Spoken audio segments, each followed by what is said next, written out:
বলেন সুবহানাল্লাহ। আমি যে আয়াত কারিমা বলেছি, আল্লাহ পাক বলেছেন ওয়া মান ইয়াত্তাকিল্লাহ ইয়াজআল লাহু মাখরাজা। প্রথম কথা কি বললাম? যারা দুনিয়ার জীবনে আল্লাহর হুকুমটাকে অমান্য করবে, আল্লাহ তার দুনিয়ার জীবনটা চলাচলের জন্য সংকীর্ণ করে দেন, তার জীবনে বরকত সে পাবে না।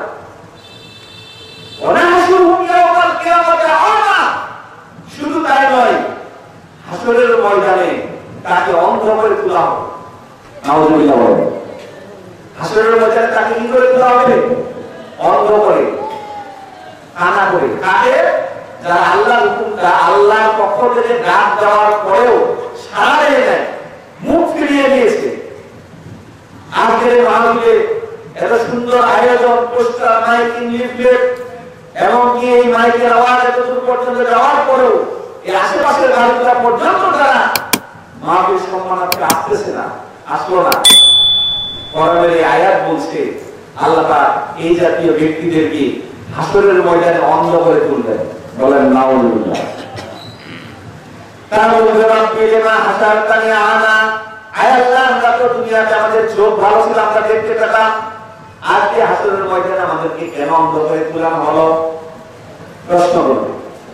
রাব্বুল আলামিন জবাব দিয়ে দুনিয়ার জীবনে তোমরাও আমার আয়াতকে অস্বীকার করেছিলে, আমার আয়াতের দাওয়াত তোমাদের নিকট পৌঁছেছিল, অন্ধের মতো তোমরা মুখ ফিরিয়ে নিয়েছিলে, এই জন্য আজকে হাসরের দিনে আমি তোমাদেরকে অন্ধ করে তুললাম। চিল্লাই বলেন নাউযুবিল্লাহ। আর বলেন নাউযুবিল্লাহ। তাহলে একটা বিষয় গেল, যারা দুনিয়ার জীবনে আল্লাহর হুকুমকে অবজ্ঞা করবে, অমান্য করবে, তাচ্ছিল্য করবে, গুরুত্ব দিবে না, অবহেলা করবে, তাদের জীবন সংকীর্ণময় হবে, লাঞ্ছনা, বঞ্চনা, এমনকি তাদের জীবনে কোনোদিন তারা বরকত পাবে না।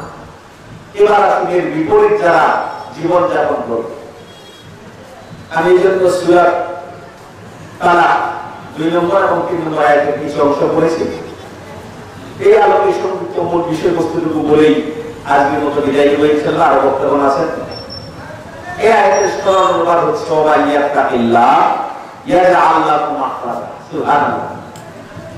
দুনিয়ার জীবনে যারা আল্লাহকে ভয় করে চলবে, তার ব্যক্তি জীবন, পারিবারিক জীবন, সামাজিক জীবন, সকল ক্ষেত্রে ভয় করবে একমাত্র আল্লাহকে। একমাত্র কাকে? আল্লাহ পাক বলেছেন ইয়াজআল লাহু মাখরাজা, আমি তার দুনিয়ার জীবনের যত সংকট আছে, সমস্যা আছে, সবগুলা সমস্যার সমাধান দান করব। বলেন সুবহানাল্লাহ। শুধু তাই নয়, ওয়ায়ারযুকু মিন হাইসু লা ইয়াহতাসিব, যারা দুনিয়াতে আল্লাহকে ভয় করে জীবন যাপন করবে, আমি তো তার জীবনের সমস্যা দূর করবই। শুধু তাই নয়, তার জন্য রিজিকের এমন ব্যবস্থা করব যা কোনোদিন সে কল্পনাও করে নাই। এই জায়গায় আমার রিজিক বরাদ্দ আছে। বলেন সুবহানাল্লাহ। দুই রকম বিপরীত।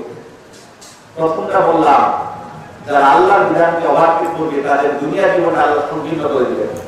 দ্বিতীয়টা বললাম, যারা আল্লাহকে ভয় করে জীবন যাপন করবে, আল্লাহ তার দুনিয়ার জীবনের সমস্যার সমাধান দান করবেন, আর তাকে এমন জায়গা থেকে রিজিক দিবেন সে কোনোদিন কল্পনা করে নাই এই জায়গায় আমার রিজিক আছে। সুবহানাল্লাহ। এই আয়াতের প্রেক্ষাপটে একটি ঘটনা আসছে। বলবো ঘটনাটা, আপনাকে শুনতেছেন সবাই। বিশ্বনবীর একজন সাহাবী হযরত মালিক রাদিয়াল্লাহু তাআলা, তিনি দুটি সমস্যা নিয়ে বিশ্বনবীর দরবারে হাজির হয়ে গেলেন। সমস্যা কয়টা? জবাব বলে এদিকে খেয়াল করবেন। সমস্যা কয়টা? একটু হচ্ছে তার ছেলে কাফেরদের কাছে বন্দী, কাফেরদের কাছ থেকে আটকায় আছে। আরেকটি সমস্যা হচ্ছে তার বাড়িতে কোনো খাওয়া দাওয়া নাই। সমস্যা কয়টা? দুটি সমস্যা নিয়ে বিশ্বনবীর দরবারে হাজির। হুজুর, আমি এই বিপদে আছি, এখন কি করা যায়, আমাকে একটু পরামর্শ দিন।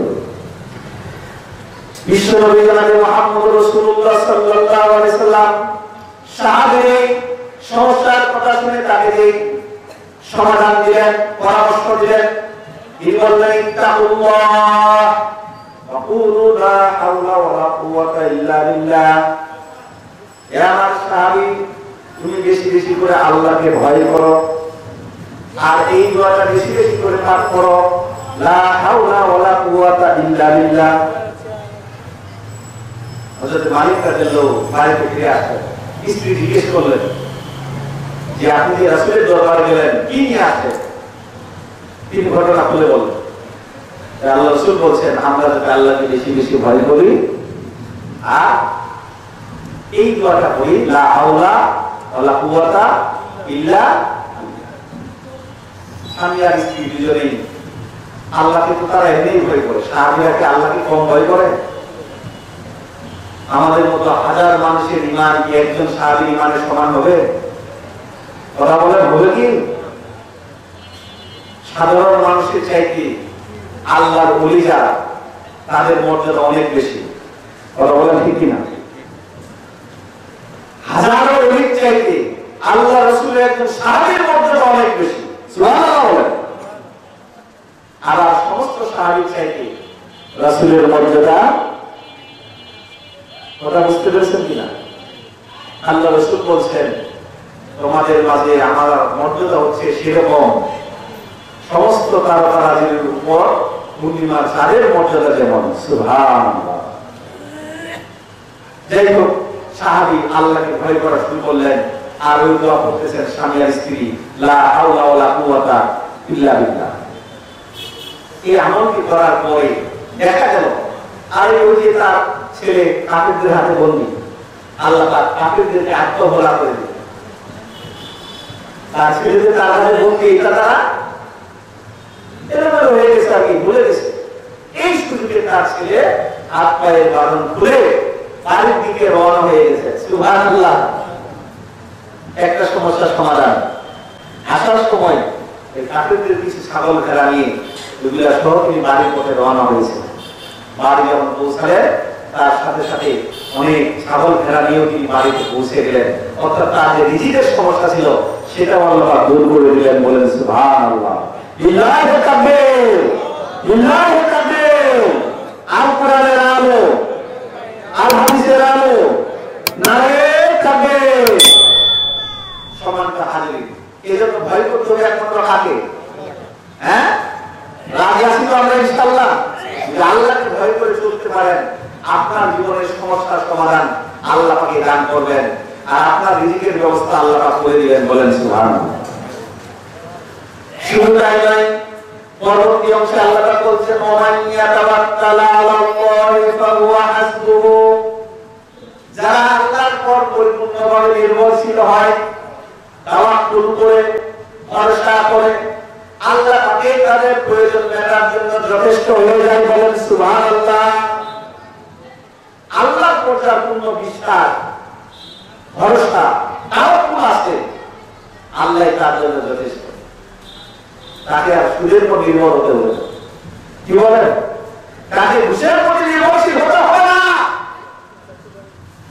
তাকে আলোচনা কম দিতে হবে না, হাইটের ভেজাল দিতে হবে না, মানুষকে ঠকিয়ে পয়সা ইনকাম করার কোনো প্রয়োজন নাই।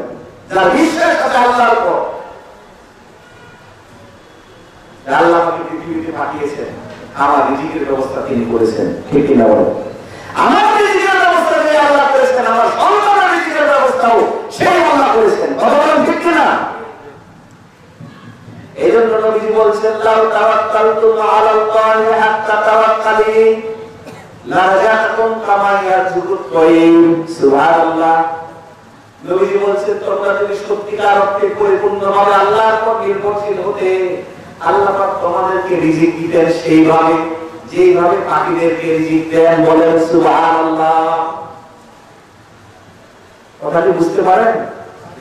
তোমরা যদি পরিপূর্ণভাবে আল্লাহর উপর ভরসা করতে, তাহলে আল্লাহ তোমাদেরকে ওইভাবে রিজিক দিত যেভাবে পাখিদেরকে রিজিক দেয়। পাখিদেরকে কিভাবে রিজিক দেয়? বলছে তাকিদু ফিমাসান ওয়া তারুহু বিতানান। তারা সকাল বেলায় খালি পেটে বাইরে হয়, সন্ধ্যা বেলায় ভরা পেটে বাসায় ঢুকে। সুবহানাল্লাহ। পাখিদের কোনো চাকরি বাকরি আছে? ব্যাংক ব্যালেন্স, ব্যবসা বাণিজ্য, কিন্তু তাদের রিজিকের দায়িত্ব কার আছে? শুধু কি পাখি? মাটির যে সামান্য পিঁপড়া থেকে শুরু করে আফ্রিকার জঙ্গলের মস্ত বড় হাতি আর সমুদ্রের নিচে সেই নীল তিনি, যার এক একটি ওজন কয়েক শত থেকে হাজার টন পর্যন্ত হয় এক একটা তিনি, তাহলে খাদ্য লাগে কত মন? সেগুলা কি না খেয়ে মরছে? কথা বুঝেন না? নীল তিনি কি না খেয়ে মরছে? আফ্রিকা জঙ্গলে হাতি না খেয়ে মরছে? মাটির নিচের পিঁপড়া না খেয়ে মরছে? হ্যাঁ, তাহলে তারা সাধারণ মাখলুকা, আল্লাহর সৃষ্টি জগৎ, তাদের নিজেদের দায়িত্ব যদি আল্লাহ গ্রহণ করেন, আপনাকে কেন সুদ খেতে হবে? কেন ভাই? কারণটা আপনার বিশ্বাস নেই আল্লাহ, কেন ঘুষ খেতে হবে? কেন আল্লাহ মন্দিরে হবে? কার জন্য দিচ্ছেন? তারা আপনার পক্ষে সুপারিশ করতে যাবে আপনার সন্তান? এই জন্য কোরআন জানতে হবে, হাদিস জানতে হবে, আলেম ওলামাদের সংস্পর্শে থাকতে হবে। আল্লাহ বলছেন ওয়া মিন দাব্বাতিন ফিল আরদ ইল্লা আলাল্লাহি রিজকুহা, মানুষ তো সর্বোত্তম সৃষ্টি, আসরাবুল মাখলুকাত, মানুষের রিজিক তো আল্লাহ বরাদ্দ রাখছেন। আল্লাহ তার ঘোষণা দিয়েছেন পৃথিবীতে এমন কোন বিচরণশীল প্রাণী নাই যার রিজিকের ব্যবস্থা আল্লাহ পাক করে রাখে নাই। বলেন সুবহানাল্লাহ। এমন কোন প্রাণী নাই যার রিজিকের ব্যবস্থা আল্লাহ করে না। এই জন্য তাকওয়া ভিত্তিক জীবন যাপন করতে হবে। বলেন ইনশাআল্লাহ। আর যদি বলেন ইনশাআল্লাহ। ভরসা রাখতে হবে কার উপর? আল্লাহর উপর। আল্লাহর উপর যদি পূর্ণ ভরসা থাকে, আল্লাহকে যদি ভয় করি, আজ থেকে নিয়ত করেন আল্লাহ যাহা নিষেধ করেছেন ইনকামের এমন কোন রাস্তা অবলম্বন করব না যাহা কোরআন এবং হাদিস দ্বারা নিষিদ্ধ। বলেন ইনশাআল্লাহ। রাজি আছি তো ইনশাআল্লাহ? আমার জানা মতো আমি যতটুকু জানি, এই একমত বাজারে ম্যাক্সিমাম ব্যবসায়ী ইচ্ছাই হোক অনিচ্ছাই হোক, প্রকাশ্য হোক গোপন হোক, প্রত্যক্ষভাবে হোক আর পরোক্ষভাবে হোক, সুদী লেনদেনের সাথে জড়িত। কথা ঠিক না? বলেন হয় সুদ খান, নাহলে সুদ দেন, হয় কিস্তি দেন, নাহলে সঞ্চয় করেন। এই যে একটা আমাদের সংস্কৃতি হয়ে গেছে, যদি এটা একদিনে পরিবর্তন হবে, আমাদের দেশ, আমাদের সমাজ, আমাদের রাষ্ট্র ব্যবস্থা সবকিছুই সুদ ভিত্তিক লেনদেনের সাথে জড়িত। আমরা কেউ এটার থেকে শতভাগ মুক্ত নয়, কিন্তু চেষ্টা তো করতে হবে। ঠিক কিনা বলো? চেষ্টা করতে হবে কিনা? আপনার চেষ্টাটার উপর নির্ভর করে আপনার ফলাফল হবে। আপনি যদি আন্তরিকভাবে ঘৃণা করে এখান থেকে বের হওয়ার চেষ্টা করেন, আপনার অন্তর আল্লাহ কিন্তু দেখতেছে, হয়তো আল্লাহ মাফ করে দিতে পারেন অথবা আল্লাহ কবুল করতে পারেন। কথা বলেন ঠিক? আল্লাহ রাসূল বলেছেন ইন্নাল্লাহা লা ইয়ানজুরু ইলা সুওয়ারিকুম ওয়ালা আমওয়ালিকুম, নিশ্চয়ই আল্লাহ তাআলা কোন ব্যক্তির চেহারার দিকে দেখবেন না, তার ধন সম্পদের দিকে দেখবেন না, তাহলে কিসের দিকে দেখবেন?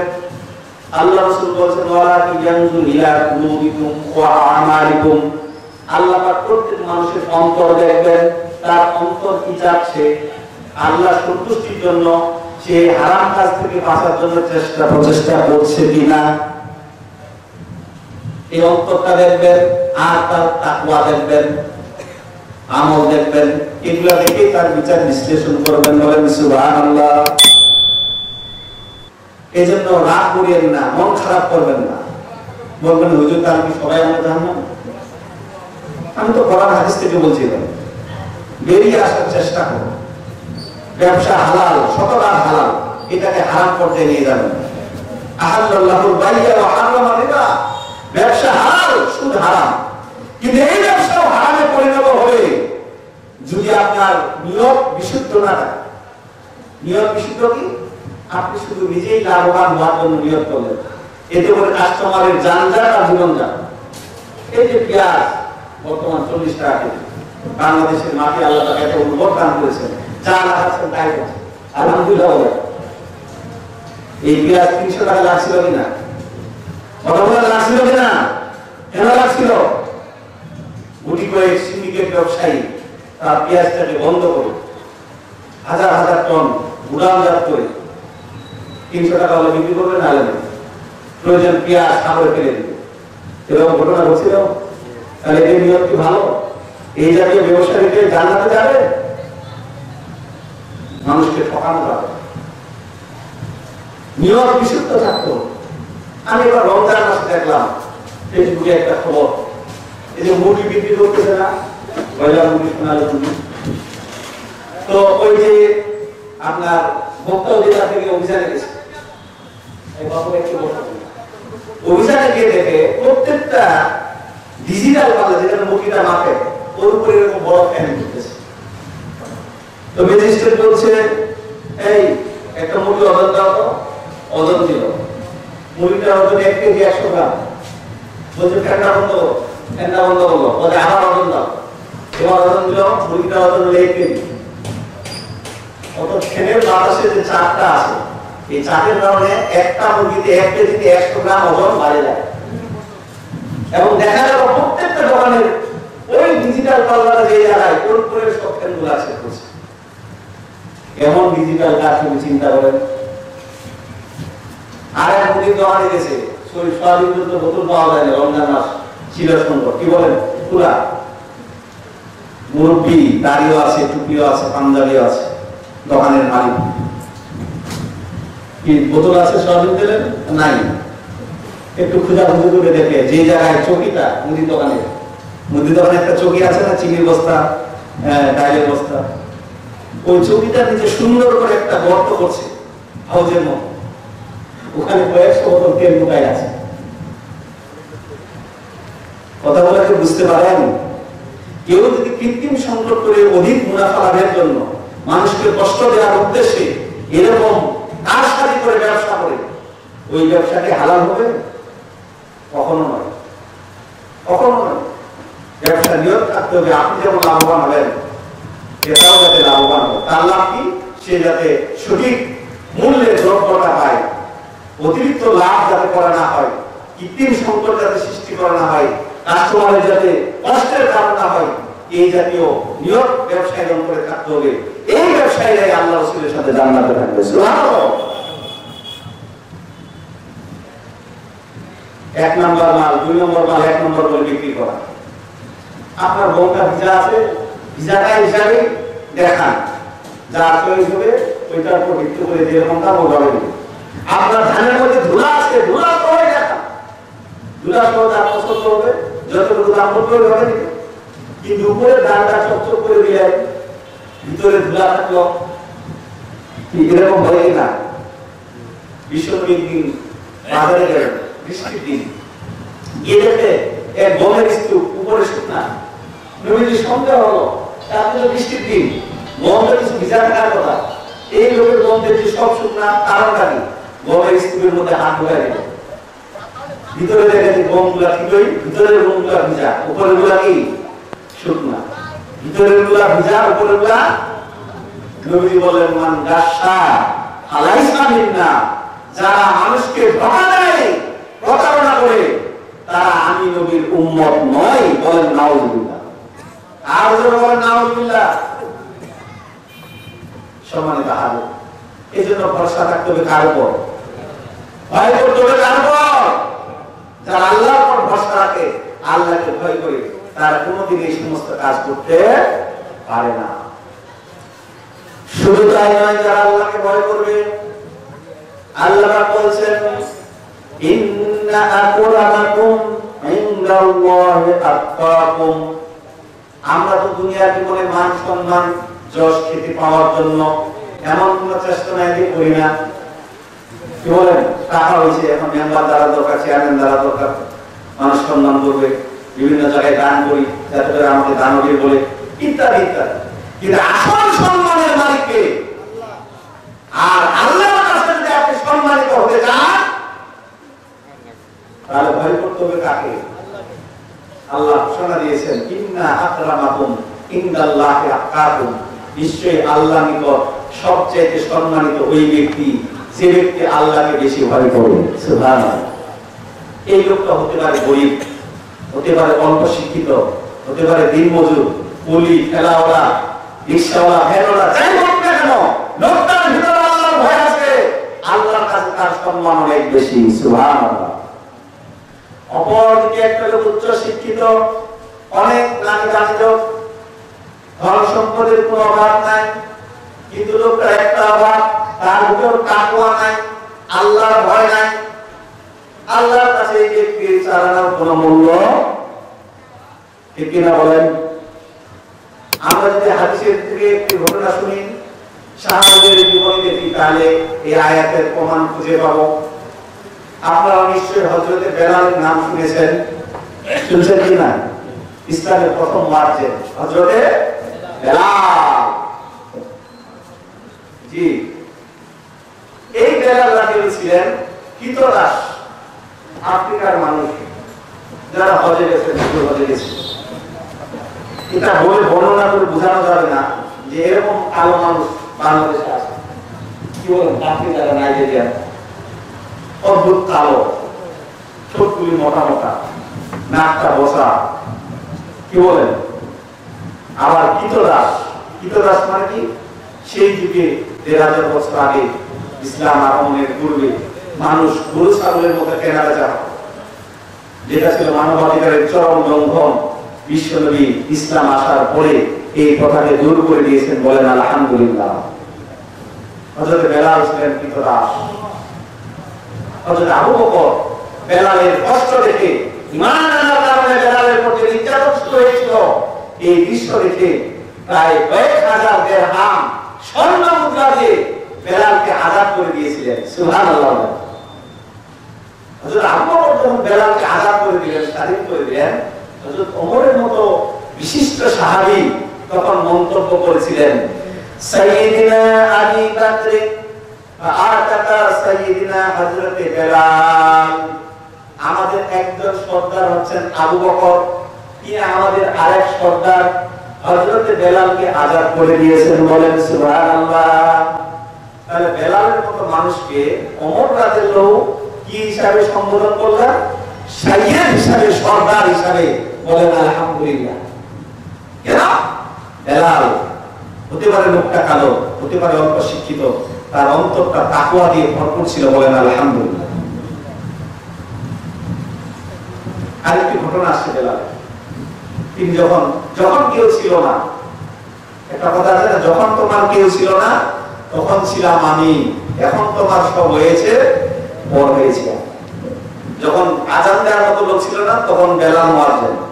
যখন ইসলামের প্রচার প্রসার একটু বেশি ঘটে গেল, অনেক কারি হাফেজ, কি বলেন, কণ্ঠওয়ালা মানুষ ইসলামে দাখিল হলেন, প্রবেশ করলেন, তার একটু আপত্তি করলেন যে হুজুর, বেলাল নালে আগে মুয়াজ্জিন ছিল না, এই জন্য আযান দিয়েছি, এরা তো কণ্ঠওয়ালা কারি হাফেজ অনেক, সাহাবী অনেক ইসলাম গ্রহণ করছেন, এবার কি পর্দা পরিবর্তন করে দেওয়া যায় না?